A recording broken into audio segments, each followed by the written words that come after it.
Welcome to the Informed Pregnancy and Parenting Podcast. I'm your host, Dr. Elliot Berlin. My guest today is a San Francisco area pastor who's joining us to share her pathway to parenthood, or what she calls her faith journey about becoming a mother.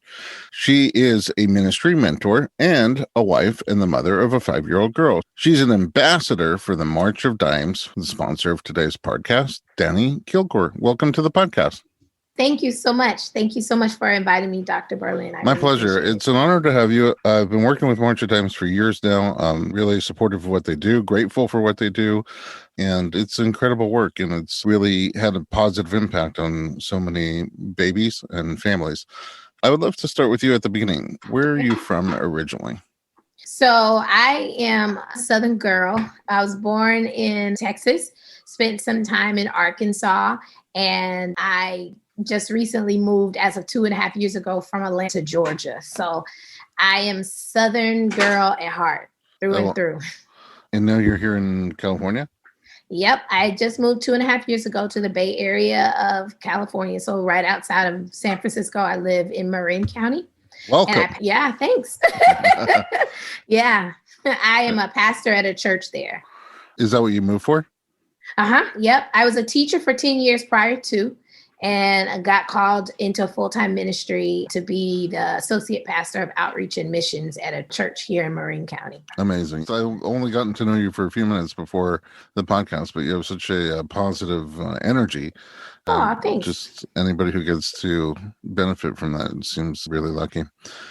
So you have a 5-year-old girl.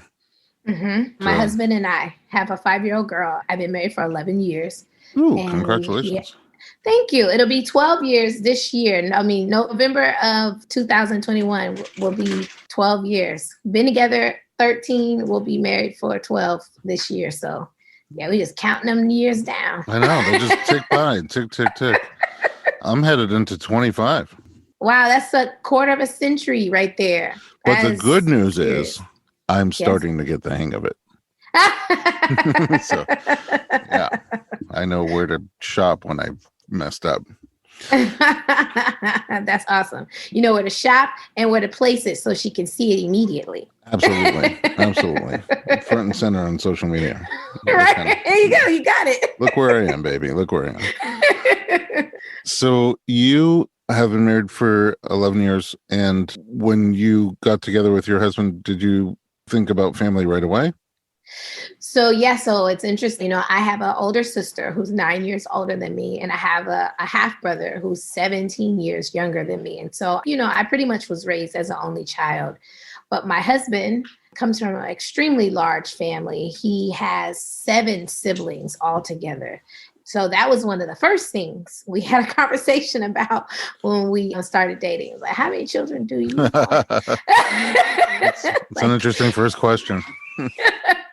It's like, just so we are clear, I am not able to give you 7 children. That's not what that is not in my heart's desire. And little did I know how much I was speaking into that. So, but yeah, we made the decision that we knew we wanted children. We knew we wanted to have a family together. And yeah, that was a part of our life's goal or life's desires as we connected when we got married, that we would have children together.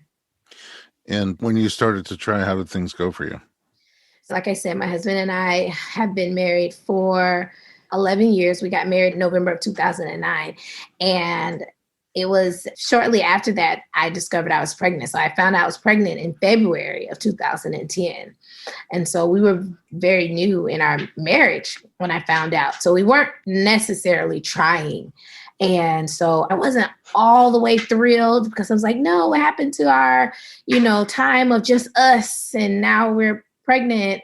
But my husband, like I said, coming from a huge family, was extremely excited. And so, we were getting excited about it. And then I had a miscarriage. I had an early miscarriage at around 6, maybe 7 weeks. I miscarried.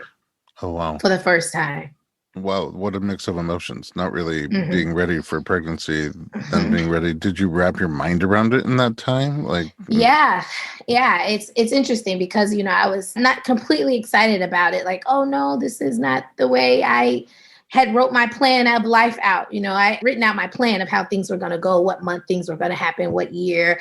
And that completely went to the different direction. That's why, I was a little disappointed at first. But then as I, started going to the different doctor's appointments and, looking at baby clothes, I was like, oh, well, I'm actually excited about this. This is going to be so much fun. I'm going to be a mom. And then I miscarried. And so then I'm all devastated and disappointed and hurt. And I had to have a D&C because my body didn't fully let the pregnancy go. It was still there. And so my doctor could see that it wasn't growing anymore. And so I had to have a D&C. And so even that process, it was hard. It was devastating because not only am I no longer pregnant, I have to go and have a procedure to make sure I'm not pregnant. That was hard. Dealing with that was hard. Had you known other people to have miscarriages? No, I didn't. I didn't know anyone. And it wasn't until after mine happened that, someone shared. One of my friends from college, her mom shared with me. She didn't say she had a miscarriage. She said she had a stillbirth.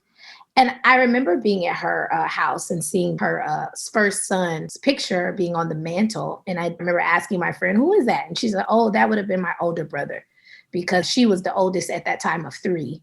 And her brother, Michael, was born before her. So that was the first person who ever shared with me their experience of losing a child. And she helped me a lot. She comforted me. And I remember one thing she told me. She said, I pray this never happens to you. And I pray that you don't miscarry again. She said, but if it does, know that, it's not something you ever get over. You just take it day by day. And some days are better than others, and some days will be stronger than others. She said, even after 26 years, I still sometimes look at that picture and get sad. That was the first time someone had ever shared anything like that with me. That's not something you fathom, you think about. I don't even think I remember even hearing about miscarriages. The most I'd ever heard about was abortions. That was the closest thing to ending a pregnancy or a pregnancy ending that I had any recollection of. So miscarriages and things like that wasn't talked about. Yeah, and I think it just makes it that much harder. Mm-hmm. And especially for those early ones, which are super common and, seemingly part of the selection or rejection of babies that are going to be compatible with life and going to be healthy or not healthy. And in that context, it's almost somewhat relieving when a pregnancy doesn't thrive very early on. Mm-hmm. Without any of that exposure or information or thinking you're the only one or what's wrong with me. It's very hard. So, I think when people are courageous enough to talk about it, it helps people down the road who get to hear it and listen to other people share their experiences and realize there's nothing wrong with you. And it's never comfortable, but it's a natural part of life. I generally find that people who have multiple kids somewhere along the way had an early miscarriage. Mm-hmm. When did you go for another try? So after that happened, my husband and I decided that we wanted to take our time a little more and enjoy the marriage life with just he and I. And so we decided to stop. We decided not to try and to do things and try contraceptives that would keep you from getting pregnant. So I got an IUD after that procedure was done. And so that gave us opportunity to kind of get deeper into our careers. He was new at his job. He's a media director, and I was new at teaching. And so I got some more time under my belt. And so in 2013, we felt like, okay, let's try again. And so in 2013, we decided to try. We got pregnant, found out it was a boy. I was in my 20s. Like I said, I was a teacher.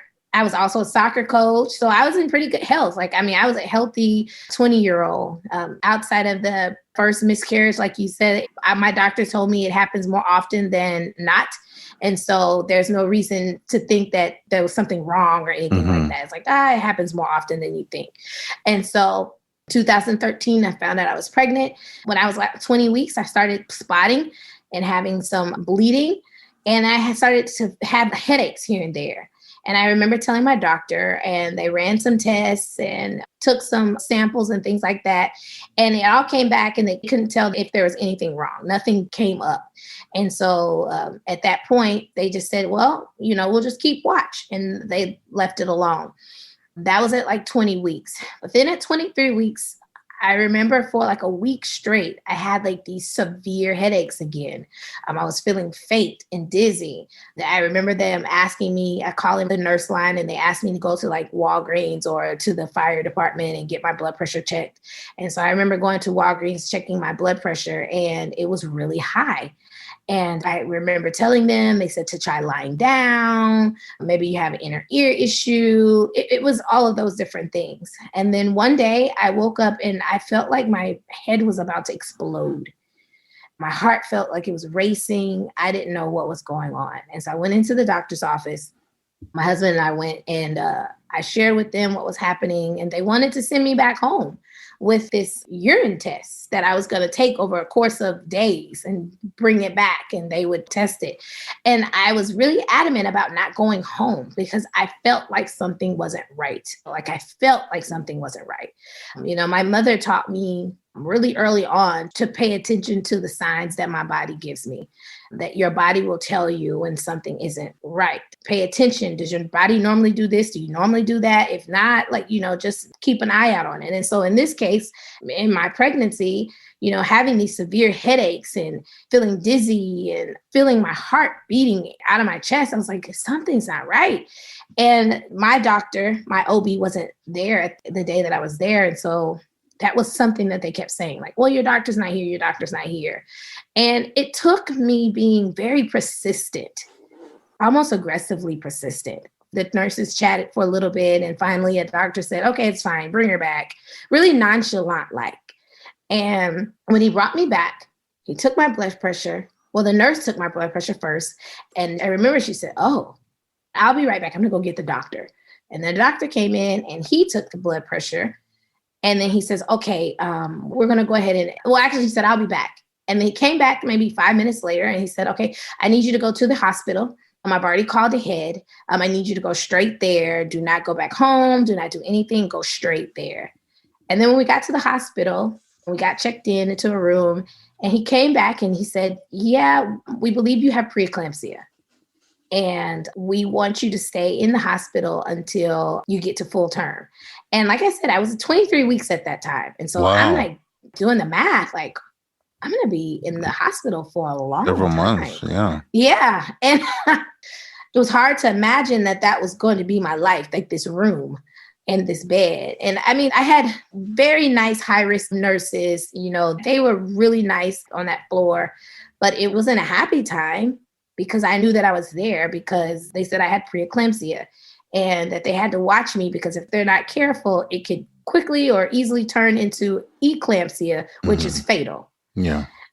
And so I was there and at 28 weeks, I remember it was at night, the nurse woke me up and she says, I need you to wake up because I need to check something. And so she checks something, she's looking at the monitors and then she calls the doctor. And the doctor comes in, he's looking at the monitor. No one's telling me anything. And then they take me and they go to take me downstairs to a room, do some ultrasounds. And at that time, they discovered that my placenta had completely stopped working, that the placenta was no longer sending blood to the baby and that his heart rate had dropped significantly to the point to where they needed to do an emergency C-section. And so at that point, they took me back upstairs, got me prepped for surgery, and I had a classical cesarean.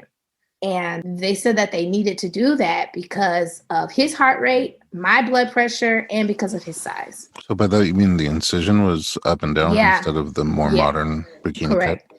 Yeah, correct. Yeah. And unbeknownst to me, by having that type of C-section, that now restricts me to having that type of C-section anytime I have a child because they said the rupturing. The option for VBAC off the table. Right. Mm-hmm, right.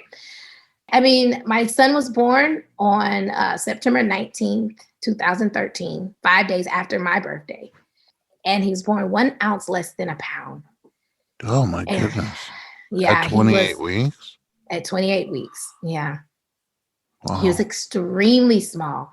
I'm Super just like, small. through my head, I'm going through all the things that weigh more than a pound in my life, like my shoe or, Yeah, like a can of Coke, you know, weighs more than a pound.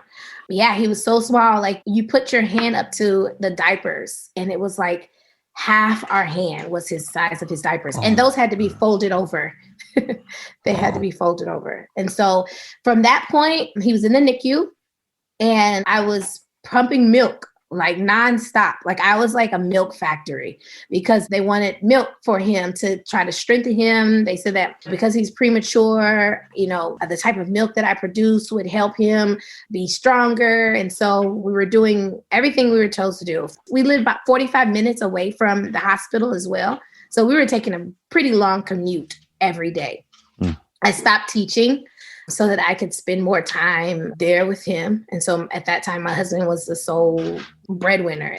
So financially, it was a little tough, but we were committed to being there with our son. His lungs was the part that was the hardest because his lungs were extremely underdeveloped. But, as the days progressed, he was gaining weight, he was getting bigger. At one point, he was even taken off of the breathing machine and he was breathing on his own. And then October 31st, of 2013, he got pneumonia. And them trying to clear that infection up and things like that, it caused his lungs to collapse. Oh, no. And they had to resuscitate him. And from that point, he never recovered.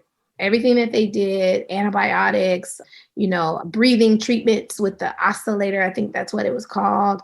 They tried everything and he just could not recover. And so on November 8th, 2013, his heart rate dropped and they were trying to resuscitate him again and they couldn't bring him back. And he passed away after 50 days of life. Oh my, yeah. Dani, I'm so sorry. Yeah, that was a tough time. So he was born 5 days after my birthday. And then he passed away 4 days before my husband and I's anniversary. So it was definitely it was a hard time. It really was. It was very hard. So sorry. I know that you have a child now. That means you eventually got back to the drawing board, but yeah, I can't imagine what that's like to go through. And I was just saying earlier how positive you are and, how you taken steps to heal and to recover from that. So I'm going to take a quick break and then we'll be right back with Dani Kilgore.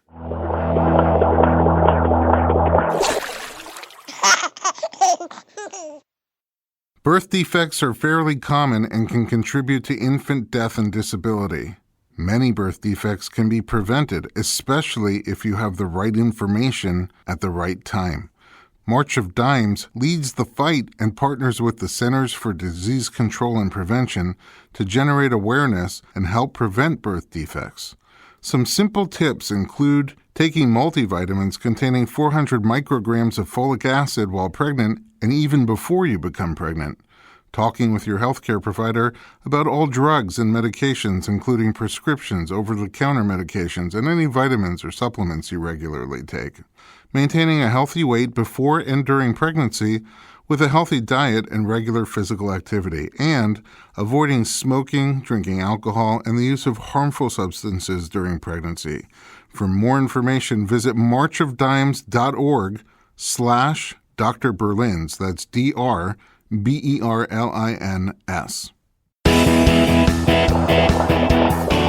Welcome back to the Informed Pregnancy Podcast. We're talking to Dani Kilgore. So, Dani, after such a difficult loss and traumatic experience, where do you go to find comfort and strength and to pick up the pieces and move forward? Yeah, so like I said, that was a really hard time for me and my husband. It was devastating, and for a while it felt surreal. I don't even think I realized the type of trauma that I had experienced. I hadn't completely connected that it happened. You know that one day your parents will pass away. You know that one day your grandparents will pass away. And if you're married, you know that one day you or your spouse will pass away before one or the other. But it's when your children die, that's the thing that you're not prepared for. That's not the perceived natural order of things. And so it's hard to figure out what to do with that because you can never prepare for anyone's death, right? But the death of a child, the loss of a pregnancy, loss of birth. You don't know what to do with that. It's hard to comprehend. And, I am a pastor, and my faith is a strong part of who I am. My spirituality is what brings me hope and faith and things like that. But it would be unrealistic for me to say that that wasn't a turning point for me, because a lot of questions came up for me. Why is this happening? What's wrong with me? Kind of sort of like what you were saying earlier. Why is this like this? Is there something wrong with me? Am I broken on the inside? Historically, and still kind of today, the value of a woman is based off of whether or not she can have children. How many children can she have? Can she have a vaginal birth? There's so much emphasis placed on those women. And when you're not that story, you start to feel at a loss. You feel hopeless. You feel a lot of grief. It was only because of me being able to have a husband who was there. We supported each other when he was down. I was there for him when I was down. He was there for me. A lot of marriages tend to fall apart and break away when things like this happen, but ours remained faithful. And matter of fact, it strengthened. Our church family was extremely helpful. Our family and friends were there nonstop, making sure. I think I didn't have to cook for like at least 4 months straight. I didn't have to cook. I came home from the hospital. The whole house was clean. Had a new TV from my husband's aunt. I was like, wow. Oh, wow. They really jumped in. You had some community there. Right. It had a big community, and it helped, And I also had therapy. Like, I went through therapy. I had a therapist. My husband and I did group counseling, and those two things really were helpful, because when you're in a group with others who have a shared story like yours, the support and the comfort that you receive from hearing someone else's story that's like you is like none other. And the interesting thing is, one of my friends asked if she could post this online on my social media, because she shared my story and she put it out so people could pray and things like that. And I said, okay, that's fine. But when that happened, all of these different people from in my life, from high school to college to my adulthood, started to reach out to me and tell me that this happened to them. Like, I had one of my college roommates, she shared with me that it had happened as recent as 5 months prior. Wow. And that she had a stillborn at 8 months. And I was so confused, I think. But the connecting factor and the most alarming thing for me was that all of these women were African American. And that's when I started to ask questions. I wanted to know, why was this happening to African American women?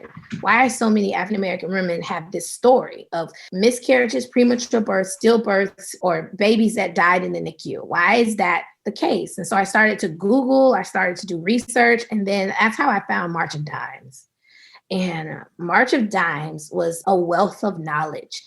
Articles upon statistics. And I just started to research and find information. And it was about Mother's Day of 2014 that I got connected with March of Dimes. And I started a team, and we walked in the name of our son who passed away and the miscarriage that we had had. And we called it Team Kilgore. And, that race or that walk gave me a sense of like, wow, I have a strength that I didn't know. Like, I have hope. They turn these stories of sorrow and suffering into stories of courage, bravery, and hope. And they celebrate these stories. They celebrate this time. They celebrate these seasons. And they also then allow you space to mourn and to grieve and remember. And that was really, really helpful in my healing, because I didn't have those spaces. After a while, as the months went by, as the years went by, people forget. But it's still a part of my life. It's still a part of my husband's life. But my friends and my family, they move on, because it's not something you talk about on a regular basis. And it's not something that is brought to the forefront. And so my husband and I decided that he would always be a part of our family. He would not be forgotten. And neither would our child that we never got to meet at that point. And so, yeah, friends, family, therapy, group therapy, and the March of Dimes race really helped bring healing to my soul and it gave me an opportunity to dig deeper and find answers and to get information so that my son's passing was not in vain. Did you find answers specifically to why African American women, at least in your circle, were having seemingly more of these outcomes? Yeah. So, one of the things that I found out was just the disparities in people of color, specifically African Americans, and accessing healthcare and having access to prenatal care. But that wasn't my case. Like, I had health insurance. I had access to, really good doctors. So I believed. What I did experience was what seemed to be discrimination and what seemed to be, a labeling of, oh, this is just another angry Black woman coming in and it's really nothing happening, because that doctor's office with my son didn't take me seriously. They were trying everything they could to get me out of the doctor's office. No one seemed to see me as a concerned mother-to-be who is telling you that something's not right. And, what I found is a lot of African-American women have this same story, how they didn't know their rights, how they didn't know that they could access certain questions. They could ask their doctors to explain, what is this? I didn't know what a classical cesarean was. I didn't know the implications of that. It wasn't told to me. And had I been more educated, or had I had access to that education or that knowledge, I could have advocated for myself in other ways. I didn't know those things. And a lot of women of color don't know because, one, they don't have access to proper health care. And two, and those that do, they're not always taken seriously when things go wrong. Yeah. Both of those are grossly unfortunate. And the hope is today, at least, that measures are being taken to reverse that. But you're right, it can't be just access to healthcare, because those disparities run all the way up the socioeconomic levels. And you had access to healthcare, and women who have access to the same exact healthcare still have disparity in their outcomes. On the flip side, I would say my experience working in pregnancy for about 20 years now is that women in general are not typically aware of options that they have all throughout the process of pregnancy, childbirth, postpartum, and some of the things that you were saying about the classical incision and other things like that. Those are things that people generally don't know about. And that's the whole reason we started Informed Pregnancy, to be able to try to compile those types of information and deliver them to anybody, in a free podcast. Yeah. And make them accessible to anybody who has any type of podcast app. And you're kind of one of those people who courageously stands up, brushes yourself off, and takes your pain and makes sure that you're going to do things to help other people not experience that kind of pain. And I don't know if your son's situation could have ended another way, if it was preventable or not, but many of them are. And still people don't know how they can take measures to prevent those things from happening. But through you and through March of Dimes, there's a lot of information that can be extremely helpful. And we'll get to that in just a moment. But first, you did get pregnant again. Yep, I did. In 2014, I got pregnant again and miscarried again. Oh my goodness. And yeah, I think at that point, my husband and I were like, okay, let's reevaluate our family situation. And maybe we look at, hey, what would it look like if it's just you and I? Because this is starting to become really heavy on our hearts, on our spirit, on your body. He couldn't take me crying, seeing me go through this again. It was breaking him. It was breaking me too. And so we had decided after the miscarriage in 2014 that, okay, maybe let's just it be you and I. And we're going to see what family looks like, explore what that looks like for it just being you and me, and enjoying just the married life without children and things like that. And so we took a trip in 2015. We took a vacation to Las Vegas. And, there's a saying, everything that happens in Vegas stays in Vegas. But that's not true. So some things actually come back with you. Oh. And so I found out that I was pregnant. And I was like, oh, okay. All right. And, there was a lot of anxiety around this pregnancy. I'm even anxious at this point for that pregnancy. Yeah, it was a lot of anxiety around that, but prior to that, I was in a private doctor's office when I had my son and when I had the miscarriage after that. At this point, I'm at a different school in a different school system, and the health insurance that was provided for us was Kaiser. And I had like this plethora of doctors that I could just choose from. And so I found a doctor, he's a doctor of color, and I'd never experienced type of care like I experienced. She immediately said, okay, we're going to get you with a high-risk pregnancy doctor. The high-risk pregnancy doctor, he was an older Caucasian man, but he was so kind, so gracious. And the one thing that happened in every doctor's office I went, they didn't start by, giving me all the facts and things like that. They started off by saying, as I'm looking at your chart, I see you've experienced some losses. I'm so sorry for that. I'm so sorry for these losses. I will do the best I can to care for you during this time. And at that point, it's like, wow, you see me as a human.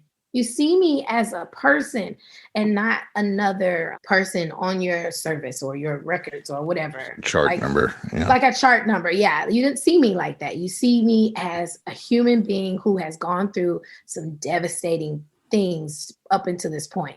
I was at the doctor's office at least every single day. I mean, every single week. I was at some doctor's appointment every week. It's just little things that they started to implement. And I don't know if it did this as a result of what happened in the past with my son and the miscarriages, or if they said, you know what, we're going to do this, or if this was just their practice of care. But at a certain number of weeks, they said, we're going to start you on baby aspirin. And we want you to start taking this type of prenatal vitamin specific because X, Y, and Z. And, it was all of these different things that they were suggesting that was never recommended before. No one ever said any of these things before. And so my daughter was born at 35 weeks. She was born prematurely still. So did your water break? No. So I was at my high-risk pregnancy doctor. And he was doing his check. He was doing like a check where he puts this thing on my belly and he hits it to see how my daughter would respond. Mm-hmm. And he said that gave him idea of her heart rate and things like that. And he did it at a test or something like that. And I guess her response was a little slower than it had been. Mm. And in his mind and in his opinion, my body or my placenta was at the early stages of where it was with my son. Mm-hmm. And he said, well, you're at 35 weeks. You're at a really good stage. She might still be in the NICU, but it will be because of her weight. And I just want to share with you that should we take her out now? These are some things that could happen. And he told me all of the risks, like the birth defects and losses and things like she could be blind, she could have a hearing loss and all these different things. And he said, but in my opinion, I think it's worth it. And he said, but I'll let you and your husband decide. That option was not given to me before. No one has sat down and shared all of these different options and risks. And if they shared it, they gave me a piece of paper and told me to read it. And then they came back, say, okay, you want to sign here or something like that. With probably tiny little print, and, Right. Right. And so my husband and I decided, okay, we're going to do it. And so the doctor came back. He said, okay, well, then it's a great day to have a baby. And then he sent us to, and we're like, oh, it's going to happen like right now. And he's like, yeah. like, what? Okay. All right. So we go to the hospital and we get prepped up. And I gave birth via cesarean again to my daughter. And even that doctor there, she was a doctor of color. She was a Middle Eastern doctor. She was so kind and talking me through it. And you're going to feel pressure and you're doing great. Are you okay? It wasn't like that with my son. And I know it was an emergency situation then, but still. And so my daughter was born at 4 pounds, and then she lost the ounce the next day. But then after, she started eating and things like that, she gained it back. But she was never on a breathing system or anything. She was able to breathe on her own. She was able to eat with a bottle. She was just in the NICU to get fattened up. And so my mother-in-law was like, so you need to eat some cornbread and some grits so you can thicken up that breast milk so it can thicken her up a little bit. But she was born prematurely. Yeah. And as a result of her being born prematurely, she does have a hearing loss. So my daughter has sensorineural hearing loss, and she wears bilateral hearing aids. But outside of that, my daughter is 5 years old. She's healthy. She has language skills. She speaks well. She's in kindergarten right now. And, she's reading and she loves all things pink and princess and loves to sing and dance. She is a blessing. What we call our faith journey to becoming a parent, my faith journey to becoming a mother, she, for us, represents a miracle, a live miracle in our face. Every time I see my daughter, it's like, wow, you are a miracle. She has no idea what we went through to get her here. The faith that it took, the tenacity, the resilience it took to stay the course and to give birth to her. And so, and a couple of nights in Las Vegas. Right? Let's not forget that. I could literally sit here and listen to you talk forever. You're just so inspiring to me. Sometimes when I do this podcast in general and people talk about their experiences with healthcare providers, I've learned a lot over the years, who I was day one and, coming out of clinic to today. I learned a lot, and I just learned so much when you openly and honestly share, like, this was my experience here, and I thought that was normal, and then I had this experience, and people were explaining things to me and asking me for my input, and do you consent to this?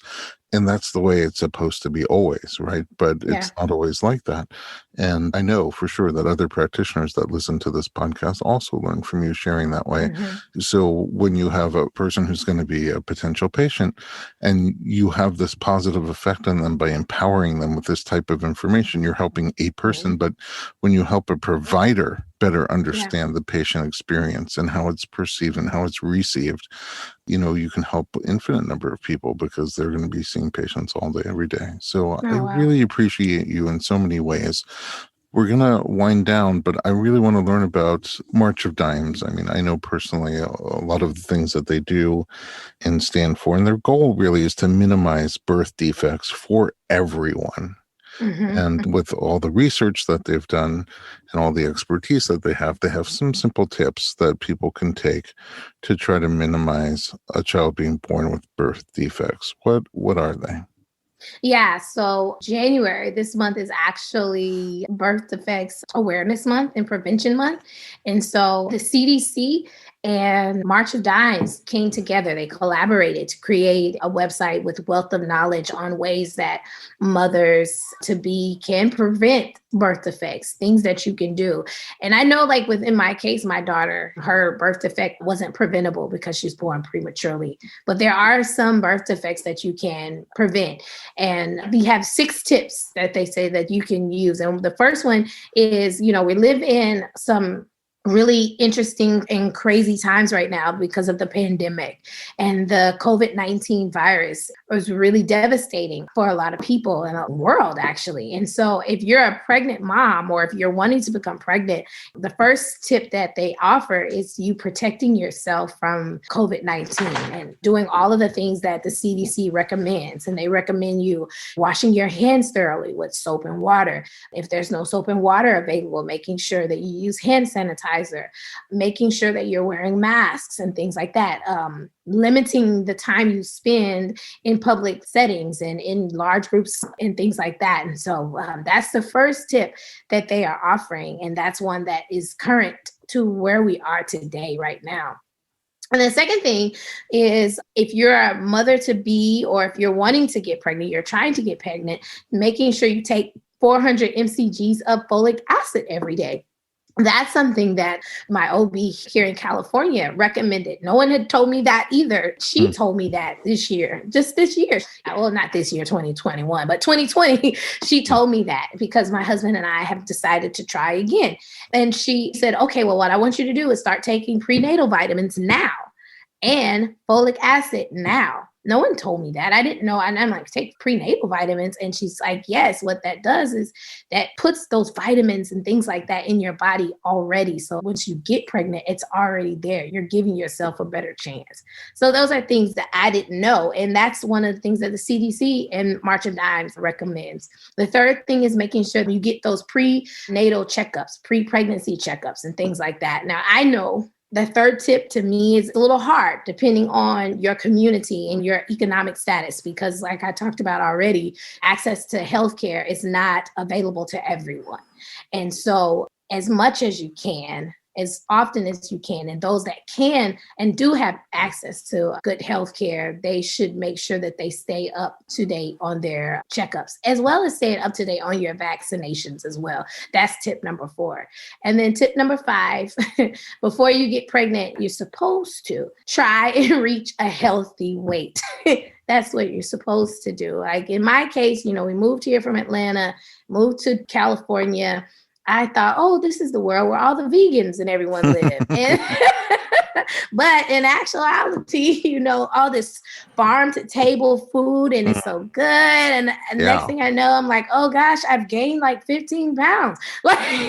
And then COVID-19 happens and I put on COVID-19 pounds. And it's like, yeesh, okay. And so I'm like, okay, I need to lose some weight before we try this again. So then, and as you get older, as in my case, you get over 30, 35 or whatever, it's not as easy. And so my doctor said, well, what we're going to do is try to reach a healthy weight as possible, but you might have to do that along while you're trying to get pregnant. And so for those that can, the CDC recommends try to reach a healthy weight. Do push-aways instead of push-ups. So what happened is we have 4 kids, and after our first, my wife insisted on getting pregnant again before I lost all the weight from the first baby. And then I just gave up on myself. After 25 years of marriage, it's like, you love me. Yeah. It's more to love at this point. So much more to love. And then the last one, which is a very important tip, is to avoid substances that could be harmful during a pregnancy. And that's like, avoiding alcohol consumption, avoiding those recreational drugs, making sure that you are very mindful of what you're putting into your body so that you could give you and your baby a fighting chance to be a healthy mom and a healthy baby. And so I know I've said a whole lot. And so if they want to learn more, they can go to marchofdimes.org /birth defects, and they can read everything that I said and so much more. A tremendous amount of information on March of Dimes. Those 6 tips are pretty simple and straightforward, but yet pretty powerful at helping to ensure healthy pregnancies and healthy outcomes from birth. Dani Kilgore, I appreciate you. And it's been a roller coaster of emotion, but overall, I'm inspired by you in this conversation. And I rarely do this, but I'm going to go back and listen to the whole thing again when it goes live, because I know this conversation is like one of those books you read and then you read it again and you realize, wow, there's a lot more in there than I even realized the first time, and you get something new out of it every time. So praise God. Thank you so much for being you and for sharing and for helping people have healthy babies. I send a little blessing to you and your partner that your womb becomes another sacred home for a little baby, and that your baby has a safe, healthy pregnancy, and you have another healthy birth, and you come back on the podcast and tell us all about it. Oh, yeah. Well, thank you so much. I appreciate that. And I hope so too, for sure. So thank you for that blessing. And thank you, Dr. Berlin, for this platform and giving mothers like me the opportunity to share our story. My hope is that, like you said, people would hear, and someone will hear this and say, you know what, I know how to do something about this, and they would. So absolutely. It's teamwork. We're on the same team. Yeah. Yes. At home, thanks for listening to our podcast, especially with an important episode like this one. Be sure to share it with your friends and family and other people who would benefit from the content. And if you have suggestions for topics you'd like to hear about, send us an email to info@informedpregnancy.com.